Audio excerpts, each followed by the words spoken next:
বিএনপির স্থায়ী কমিটির সদস্য, পেশাজীবী আন্দোলনের অন্যতম আলোচিত নেতৃত্ব, বাংলাদেশ সম্মিলিত পেশাজীবী পরিষদের আহ্বায়ক জনাব ডক্টর রেজিডেন্ট জাহিদের, তিনি এর রাস্তায় রয়েছেন। উপস্থিত আছেন বাংলাদেশ ফেডারেল সাংবাদিক ইউনিয়নের ভারপ্রাপ্ত সভাপতি জনাব ওবায়দুর রহমান শাহিন। উপস্থিত আছেন আমাদের যার স্মরণে স্মৃতি ফাউন্ডেশন সেই রুহুল আমিন গাজী ভাইয়ের সহধর্মিনী, আমরা যাকে সবাই জানি চিনি লুৎফুল নাহার বেনু ভাবি, তার সন্তান আফফান আবরার আমিন মঞ্চে আছেন এবং নিচে তার এক কন্যা রয়েছেন তো নূরে আফসা আমিন। মঞ্চে আরো রয়েছেন ঢাকা সাংবাদিক ইউনিয়নের সাধারণ সম্পাদক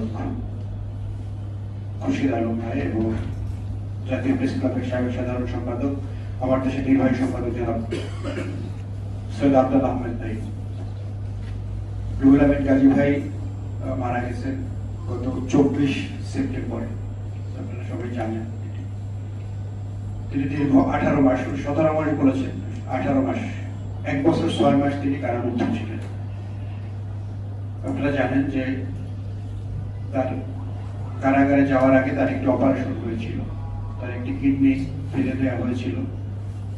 সেখান থেকে তিনি যখন সেরে উঠছিলেন তখন ডাক্তার তাকে পরামর্শ দিয়েছিলেন যে ডাক্তারের ফলো আপে থাকতে হবে তাকে, কিন্তু দীর্ঘ 1.5 বছর কারারুদ্ধ থাকার পরে এই সময়টিতে তিনি চিকিৎসা পাননি। তো বিনা চিকিৎসায় তার যেই অপারেশনটি হয়েছিল সেখানে একটি টিউমার ফর্ম করেছে। এই টিউমার রেস করার কারণে সেখান থেকে তার ক্যান্সার ছড়িয়ে গিয়েছিল এবং সেই কারণে তিনি মৃত্যুবরণ করেছেন।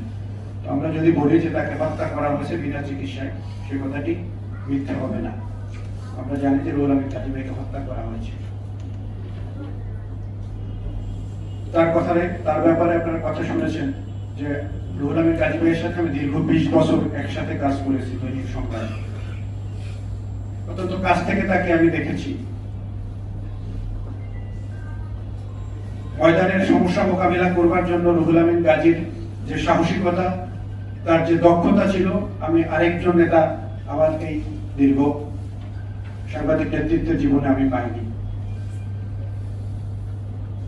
সেই রুহুল আমিন গাজী ভাইকে বিনা চিকিৎসায় তিলে তিলে তাকে হত্যা করা হয়েছে।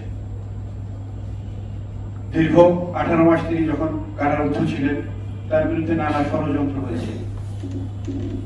তার আগে তিনি যখন আমাদের আজকে যিনি প্রধান অতিথি, তাকে যখন কারারুদ্ধ করা হয়, আমার দেশটি বন্ধ করে দেওয়া হয়, সে সময় যে যতগুলো আন্দোলন হয়েছে আমরা অনেক নেতাকে পাইনি। আমাদের ঢাকা সাংবাদিক ইউনিয়ন, বাংলাদেশ ফেডারেল সাংবাদিক ইউনিয়নের ছোট ছোট অনেক নেতাকে আমরা প্রতিদিন পাইনি, কিন্তু প্রত্যেকটা আন্দোলন সংগ্রাম, প্রত্যেকটা কর্মসূচিতে রুহুল আমিন গাজী ভাই নির্দিষ্ট সময়ের আগে এসে হাজির থাকতেন। এটি ছিল তার একটি অনন্য গুণ।